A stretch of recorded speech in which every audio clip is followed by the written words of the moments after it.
Welcome to A Toast to Truth.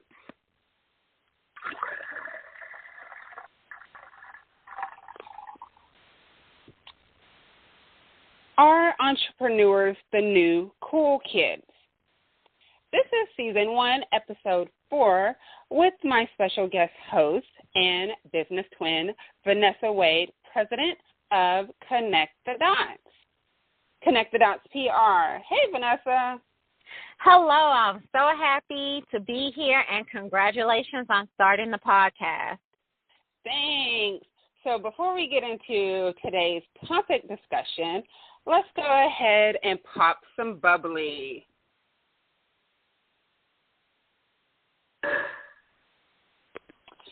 So I want to share a celebration that I have with today's topic. Entrepreneurship shouldn't be a glorified accessory. I want to say that all of the women that I associate with are actually true entrepreneurs and not just the ones trying to be part of the cool kids. So I am happy that my tribe are real entrepreneurs. Okay, Vanessa, what's your celebration for this week? My celebration this week is that I took the time to go visit another PR professional that has new office space. I feel it's a great achievement. It's a wonderful accomplishment for her. And so anytime you can kind of break away from what you're doing to go and support someone else, it's an incredible feeling. And that's really good, because our topic, entrepreneurship shouldn't be a glorified accessory. You actually see that this person that you went to go see her space is not just playing games or saying that she's an entrepreneur. I mean, the fact that she has office space means she invested, Right. And she's it's invested. So funny. Right. It's so funny the way it works, because she's been in business for 15 years, and this is her first time having actual office space. So, it's a huge accomplishment for her. And like you said, once you write that check, or submit that PayPal, information, you're investing in yourself. And that's what being an entrepreneur, a business owner is all about, being able to invest in yourself first so that you can go out and invest in others. Exactly. And here's the crazy part. So, like I mentioned earlier, Vanessa and I are like business twins. A quick story on how we got that little title. We were both working on the same event, and we had not met before. I think it was like the next to last meeting before the event was going to take place. Vanessa was doing PR, and I was doing the social media. And we both walked in, and this lady came up to us and was like, "Are y'all twins?" Right. And we had like literally just met maybe, 60 seconds before she said that. And so we started laughing because we were like, we just met. And so it's like we became like instant friends from that moment on. So, yeah. So if you hear me throughout the episode say my business twin, I am talking about Vanessa, and that's our backstory to why we call each other business twin. So going back to go right, ahead, and it's funny because I want to. It's great to have you as a twin. You want a successful twin, not an evil twin. So that's really good. Right. Okay. So I'm not. What's that? Glinda, the Wicked Witch of the West, or whatever it was from Oz. Right. Right. Okay. So Vanessa and I talk several times a week. And we're always talking. We don't just talk about personal things. We talk a lot about business, because you need someone to kind of confide in when you are an entrepreneur. That's why I go by like the truth confidant. I feel when people come and talk to me, they can tell me anything, because honestly, I'm not going to go and tell their business. Because in reality, I'll probably forget 90% of what you tell me. So I'm not going to be able to go and run and tell my mouth anyway. So Vanessa can attest to that. I don't run and go and tell other people's business. I may share stories, but you'll never know who I'm talking about. And if I'm using a story, is to illustrate a point that you're making or that I'm making. But it's never to put anyone's business out there. So I want everyone to know that this particular topic, Vanessa and I wanted to do because in Houston, we see a lot of people who are wanting to be part of this new cool club called Entrepreneurship. And they don't really do anything that you would say an entrepreneur would do. They mostly show up to the event. They always are ready for a photo op. And they're always posting online all these things. But when it comes down to the real nitty-gritty of being an entrepreneur, they can't tell you. You can't find those things that they're doing, spending 18 hours working on a project, and then they never have anything to sell. Have you noticed that, Vanessa? Some of these entrepreneurs, they never have anything to sell, and I'm like, what do you do? At least that's right. At least when you ask me what do I do, I can tell you, even though you're like, well, what is it exactly you do? I can tell you something, but they never have anything to sell. So I'm trying to understand how they want to be part of the Cool Kids Club, and why is there even a Cool Kids Club called Entrepreneurship anyway? Well, I think part of it just comes from people wanting to fit in. It's the thing to do now, just like wraparound skirts and bell bottoms had their time.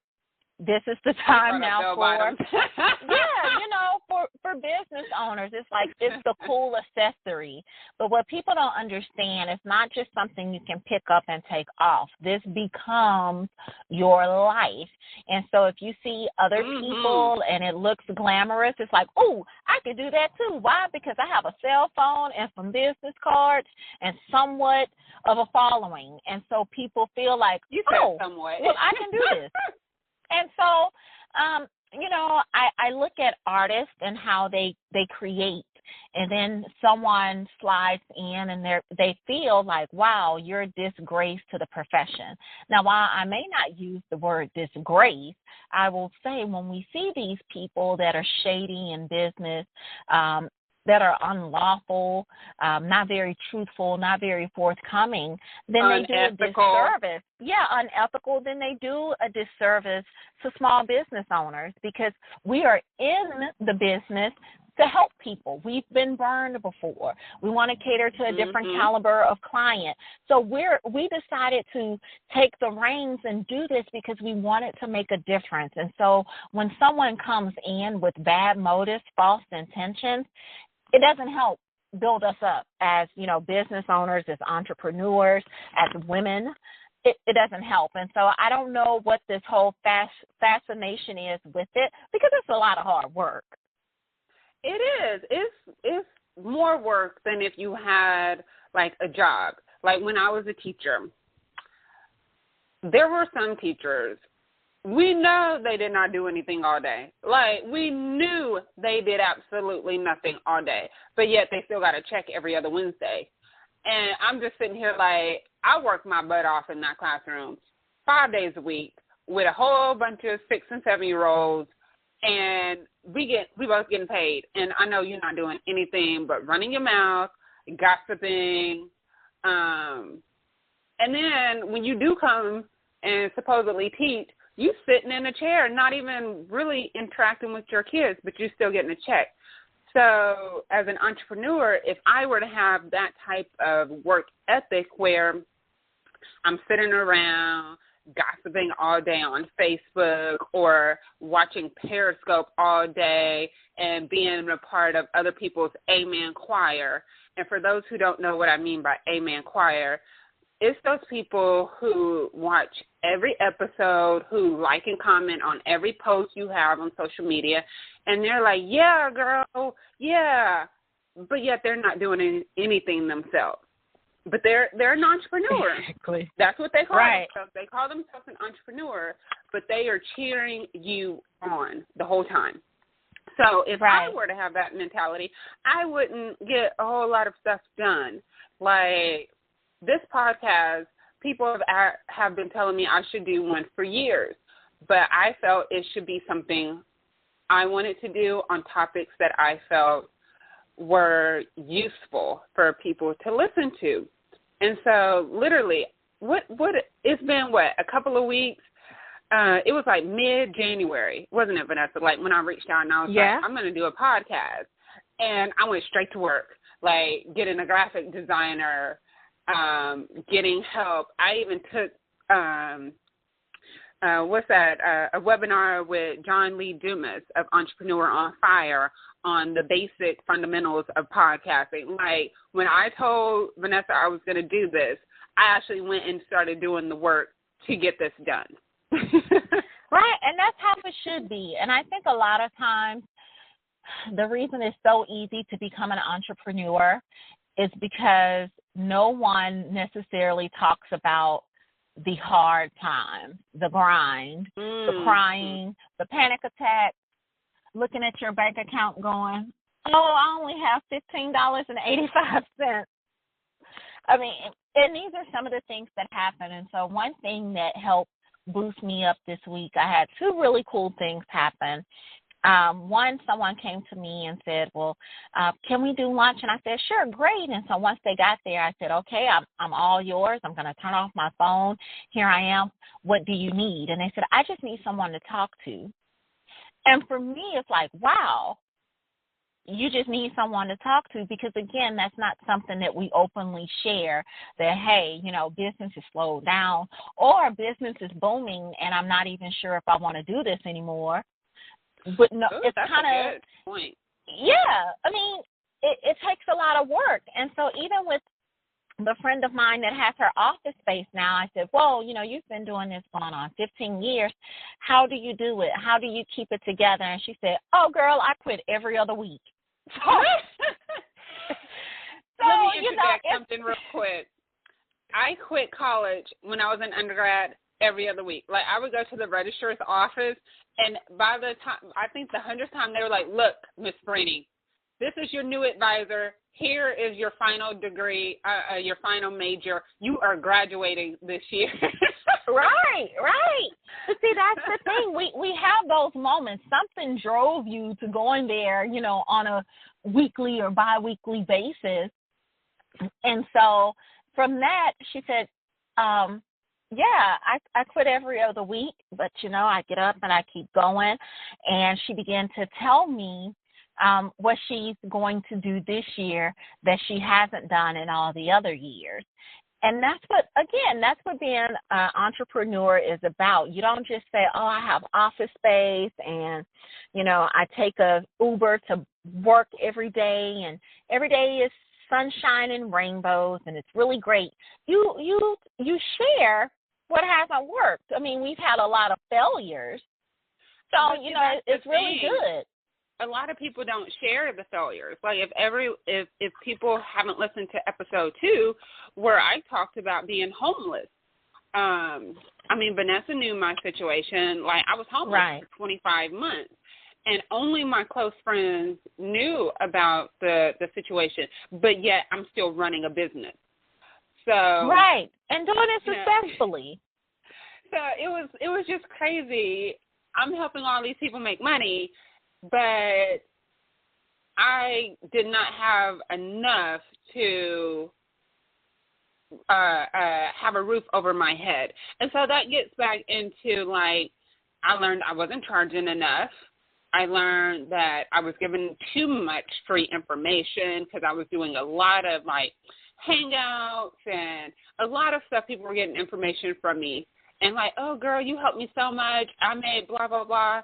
And I'm like, but you didn't pay me. And then so it's like, a really hard business lesson to learn about giving away so much information to the point where everybody is profiting off of the knowledge that you've acquired except for you. And now you are, like, left with no roof over your head. Right, and you're kind of pissed off because you're like, hey, how am I doing all these incredible things for other people, but I haven't been able to do it for myself? And so that's like an unspoken rule, I guess, of the group. of the cool kids group, it may look appealing, and it is appealing, but there's a lot going on in that group. You know, you could take the movie Mean Girls, and, you know, it was a fun movie. That's one of my favorite movies, but each character had their own thing going on. So while they were the cool girls, the mean girls, there was still a lot going on under the surface, and that's what it's like when you're operating a business, especially when you want it to be successful. It's more than just getting a tax ID number and going open for business. Nah, baby. But see, it's a lot that comes with that. I don't even think people know about getting a tax ID number. Like, I mentioned to someone, I was like, do you have an EIN number? And they were like, what is that? And I'm like, but you say you've been in business 3 years. How do you not have an EIN number? And for those who don't know what an EIN number, employer identification number that you get through the Department of Treasury. So the sheer fact that person didn't know what an EIN number, but they have been in business 3 years, I'm sitting there like perplexed because I'm like, how are you doing your taxes? Like, exactly. If you are an LLC, I'll take an LLC because that's what Women Are Game Changers is, my old business. And so, you know, an LLC, you have to be registered because you also have to be registered with, like, the Texas Workforce Commission, even though you may not have employees yet. You have to file a franchise tax every year. I wrote a blog post because one year I didn't file because I was like, well, I'm not a franchise, so it wasn't a big deal. Lo and behold, franchise tax does not mean you are a franchise like you bought a Subway or something. It means that is how the state of Texas makes money because we don't have state income tax in this state. So the Texas comptroller, they were shutting me down. And I was like, whoa. What is going on here? Right. It's like, what happened? What happened? So I found out I'm trying to change the business address, the mailing address, which should have been a $15 fee, right? When everything was said and done, all the fees I had to pay to the state to get everything back on track, the fee I had to pay to my accountant for getting all the information sent to them was like $600 when everything was said and done. So a $15 change of address fee turned into a $600 mistake I was not aware of because according to everyone else, leave your 9 to 5 and become an entrepreneur so you can live the life you want. They don't tell you about franchise tax. They don't tell you about EIN numbers. They don't tell you that you can't just pop up with the name and say, oh, I want to use that because guess what? What if someone already has that and it's trademarked? Now you got to change all your ish because you will get a cease and desist letter. I have gotten one. I hired a graphic designer to create some stuff for Fusion, and she found this graphic and this photo, and I was like, oh, I love it, and we use it on everything. I get a cease and desist letter. It belonged to this lady, and she did not know that her photographer had licensed it or had put it out for other people to use it. Wow, what a lesson. Right? And so I'm sitting here, and so my graphic designer pulled the information like we had access to use your photo. And she was like, I did not give my photographer permission to let that photo be used by anyone else. So here I am. We're having to scrub everything online related to Fusion that had that photo. It was like, and then we had to recreate all new graphics because the tour was coming. So I'm sitting here like, oh, my God. And my graphic designer, she was like, I know her personally, so I know she didn't take a photo without permission because she has the proof. So it was like I wanted her to know I wasn't upset, but we had to get this. Oh, I almost said it. We had to get this ish. I was like, we had to get this together because it stopped my marketing for a couple of days while we had to fix everything. So it kind of put a little kink in the chain of events leading up to the very first Fusion tour. So here I am excited. Oh, my very first Fusion tour, and boom, I get a cease and desist letter. So I'm like, really? Yeah, it's amazing. You're kind of like, wow, where did that come from? But, you know, again, it's the school of hard knocks. It really is, because it's great. It's fun. It's an incredible thing to do, but you got to have your ducks in a row. And I think that's when you really have to tap into who you are, because we have social media preachers that tell you, leave your job. Forget about, don't have a plan B. There's only a plan A. And we kind of listen to it, and we jump out there without thinking about it. Some of us need to have health insurance. And so you can't necessarily walk away from your job that has incredible health insurance. Some of us, although we may not have children, we may have other people depending on us. Yeah. Again, those are factors. And then some people say, well, what's hindering you? There's money to be made. You're walked by money every day. Okay, and that may be true, but what's the first step? And so we hear all these different things on a daily basis, depending on, what podcast we're listening to, what magazines, what social media site we're on.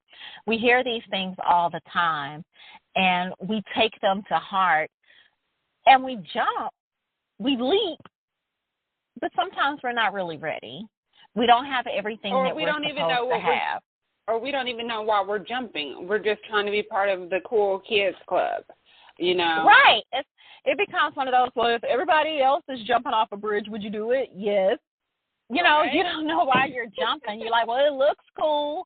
I don't know if there's concrete or water, but okay, I'm going to do it. And again, it becomes, I think because it's associated with being fabulous or being super awesome or being well known. And we're in a society now where a lot of people want to be known for something, accepted for something. And so the moment your boss makes you mad, you're like, that's okay, because I can get out there and sell cookies. But you want to do it successfully. What's her name? Rochelle from Everybody Hates Chris. Yes. I believe this. My husband got 2 jobs, Right. But can those 2 jobs sustain your family? If the answer is no, then maybe you need to stay at that job and learn everything you need to learn. The person that I spoke with that said, I just needed someone to talk to. I said, listen to people when they talk to you and build and cultivate the relationship. Because a lot of us, whether we work a 9 to 5 or whether we have our own business, if we're not talking to people and we're not networking efficiently and effectively, then how do we expect to find our next opportunity? So whether you're an introvert or extrovert or not. We're going to stop there for a second, and we'll pick that right back up. So hold on. It's time for us to take a sip.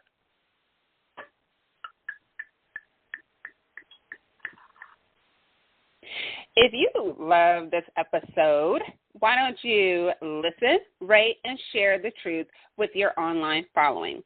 Subscribe on my blog, VernettaRFraney.com, and I do offer truth power sessions to help you find and face a business obstacle. Okay, so let's pick back up where Vanessa was talking about relationships and networking. Because, oh, my God, networking is a death sentence for me. I hate it. Being an introvert, I hate going to networking events. That's why I created Fusion Tour, because I was like, if one more person who smelled like cigarette smoke and alcohol on their breath in my personal space telling me about their business, and I already told them I wasn't interested, I was going to scream.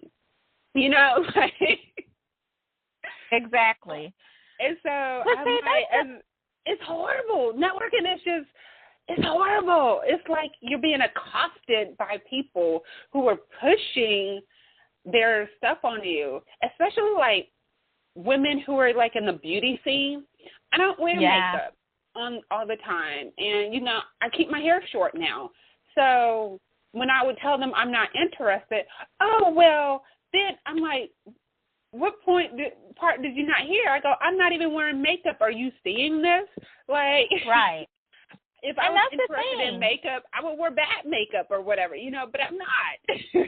Right, and that's the thing. That's what I was saying before we had gone to the break. It's learning how to network effectively and efficiently, because you don't have to go to a networking event twice a week, and say, well, I got my 8 events out the way. No, go to quality events. So whether that's a chamber, whether it's a, community-based, organization, whatever it is, go, but also make contact and then follow up. My suggestion with going to a networking event is there should only be 2 reasons you go. One, to build relationships with people who are in your industry. And the other reason is to go to events where your customer or clients are. Now, right. A lot of people go to what I stated as number 1, where their industry people are. But if they're not your customer or clients, you don't want to only go to those, and you don't want to go to those as the majority of your networking events. You want to go where your customers and clients are. But right, don't go because it's free and just to go. Right. Go with a purpose. Selling. Like, don't go who's just selling, their stuff, because you become annoying. And I'm one of those people, like, if I get annoyed, you can see it on my face. I can't hide it. And so I normally kind of look at you, and then I'm just going to walk off. Like, that may come off rude. It probably does. I know, Vanessa, you probably see me do it. It's not that I'm trying to be rude, but if I had already told you I wasn't interested or I wasn't feeling whatever it was you were telling me and you just kept running your mouth, I'm just going to end the conversation. And yeah, but it's kind of like the annoying person at, happy hour that's like, hey, so what are you doing later? And you're like, oh, I'm good. And they're just so insistent.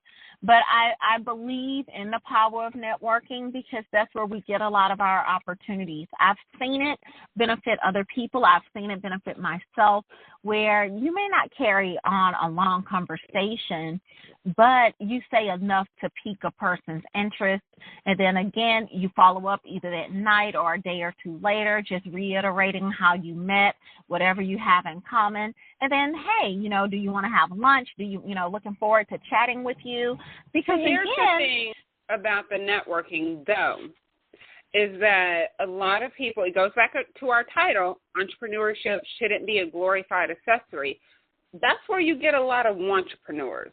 A lot of people who say they're entrepreneurs, they go to these networking events. So you have to use, I don't know if everybody has it, but I have a very good spirit of discernment about people. You really have to try to get a good vibe from those people. You have to know, is this person a legitimate entrepreneur or is this person just filling me out? Because that's a good observation. Yeah, because I have noticed that people who go to fill other people out, they're seeing what's popular in business, and then they're going to go and do that. You'll start seeing them post online that that's what they do now in their business. They, quote, unquote, rebranded. That's a whole nother episode, and we're not doing that one. We're not doing that one in season 1, but this whole rebranding, every time you see something working for someone else, that's not being an entrepreneur. That really is being a wantrepreneur, because you can't just keep switching. And I'm not saying anything negative about other people, because I have been there where I felt, oh, this isn't working, so let me move to something else. Oh, this isn't working, let me move to something else. This isn't, and to the point where it's like people are like, whoa, oh my God, what is it that you do? You start confusing people when you constantly change. And so I had to learn, I can't put all my business out there. I can't change. I have to have one one focus, and if it's other things I want to experiment with, then I do that, with a select group of people. I reach out in my newsletter or something like that. I'm like, hey, I'm going to do something, a beta group. I'm looking for X number of people who ABC. Right. So that way I'm not just throwing all of my business out there. So I had to learn that. Right. And then to, even go back to the topic, I know we've talked about, networking, and I do believe we have to do that. It's a must because that's how we get certain opportunities. Oh, I'm looking for a speaker. Oh, I know someone. Oh, I need a graphic designer. I travel a lot, so I need to know what type of exercises to do on the road. And you get referrals. So, that's great, but we have to be mindful of, like you said before, why we're doing it. And I think the reason so many people jump on the entrepreneurship train is because we've made it look so easy. Some things have happened overnight, but that doesn't necessarily mean that, like it's 0.0001%. Like, let's be honest. Right. Well, see, that's the thing. Like I was telling people because, I was profiled in Black Enterprise a while back. Last year, I did a piece my business friend is famous, y'all. She's famous. Last year, I was in the May issue of Inc. magazine talking about how to clean up a PR nightmare. And the reason why I'm sharing this is because people hear that and they're like, wow, that's really great. That's good. And I'm happy. I'm thrilled. I definitely want to do it again and continue to do it for my clients. But then you say, okay, well, what's your bottom line? Do you want people to call you now? Do you want people to pay you, to do their services? What is it that you want from that glamorous moment? And so a lot of people after. You need to have a plan after you've been in the media. And a lot of people don't think about want to be in the media. Right. Think about the people that have gone on, Oprah's show when it was on, or they were, I was so mad they were in a great position, but they didn't have their website up. So when people went to order stuff, the website crashed, or the product was defective.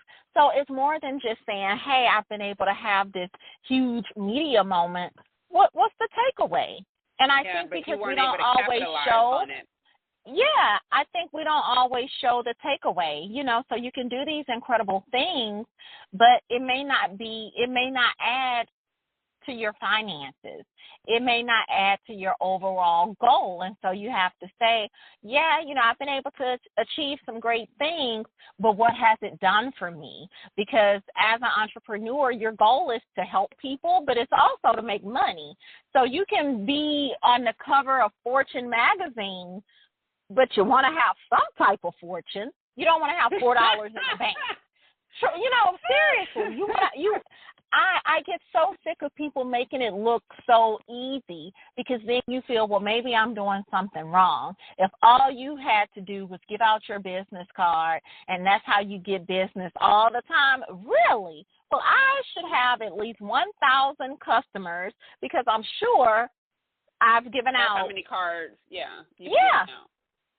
And so we say that to people, and they walk away going, oh, okay. But that's not how it happens. It's like that commercial. That's not how this works. That's not how any of this works. It's some work that goes into it. It's some sweat, it's some tears, it's some doubt, it's some fears that goes into it. You mentioned that a couple of times, tears. Now, I know there's probably men who are listening, which is fine, but I think it's okay for people to know that you are going to cry if you're an entrepreneur at some point in your journey. I mean, there's going to be a day in your entrepreneur life where everything seems to have gone wrong. And you had, created the marketing plan. You had worked with the coach. You had built your audience. You were nurturing them with blog posts and social media posts and newsletters, and you have this great reputation, and then it's like boom, boom, boom, boom, boom. Everything that could go wrong did go wrong, and you're sitting there stuck with what did I do wrong? And then the only thing you could do is just start crying because you're like, I don't know what went wrong in this situation. And if you have not gotten to that point, I don't know if I would say you were a real entrepreneur. Now, I'm not saying you have to cry to be an entrepreneur, but if you have not gotten to a point where you had, quote unquote, did everything right according to what we read online and what experts say to do, and then it just completely failed. And all you can do was sit and cry and think to yourself, oh, my God, I lost money doing this. People know I did this, and now people are going to wonder what happened. How am I going to recover? How am I going to move on? I mean, you're going to eventually move on. You are. But at that point, you're going to feel like the world is crumbling around you, and everybody else is living this glamorous, glorified life as an entrepreneur, and you're sitting here like, what the? Okay, I'm really trying not to say like, what the F is going on with my business? You know, like, why does it feel like I'm the only one who's not off this hamster wheel? So, yeah. I agree. I agree. Okay, so we're getting towards the end of our episode, and I'll probably have Vanessa come back for season 2. If we want a season 2, y'all got to listen and tell people to listen and subscribe to the podcast. Yeah, listen in, guys. Listen in. But this is what I want you guys to kind of take in before we get to our final toast. Okay, so listen up, everyone. Entrepreneurship isn't some clique to join, but a way of life. Don't buy into the hype if you're not ready to do the real work involved. So if you're not ready to look at a bank account that has 12 cents in it, but still jump all into your business and do any and everything you can to move from 12 cents in your bank account, then you're not ready to be an entrepreneur. That's just my take. I don't know about you, Vanessa, but that's just my take. I agree. I couldn't agree anymore. There's nothing to add to that but a couple of exclamation points. I mean, because we're going to go through those moments. So, yeah. So let's get ready for our final toast. Okay, so my takeaway from today's episode is when Vanessa mentioned that if you are going to be in the media, have a plan for after you've been featured in that article, after you've been on that radio show or that podcast or that TV segment. Have a way to capitalize financially that opportunity. So that's my takeaway. What's your final toast, Vanessa? Oh, I've had so many. I would definitely say in your closeout that this is not it's not Club Med. It's not Sandals. It's not Breezes. It's not a club per se. It comes with a lot of work, a lot of effort, and a lot of time. We live in a world where it's like, give it to me now, hurry. And the life of an entrepreneur is not always like that. For everything that you see that we post or we share, we may have been going after that for months or even years. We may be, it probably came after like 15 rejection letters, and then we get one that says yes, and it sets us up for success. So, don't get, as hard as it is, we really have to train our minds not to pay attention to other people, to say, well, hey, they've been doing it for X number of years, so clearly I can do it, or clearly I'm doing something wrong. No, you just got to know what you know and implement it and know that it will happen, but it may not happen as quickly as for someone else that's doing what you do. Good point. Well, this has been a toast to truth with Vernetta Arfrini. That's me chatting it up with my business twin, Vanessa, about being in the cool kids clique called entrepreneurship and the consequences we've encountered. All right, well, check us out for episode 5.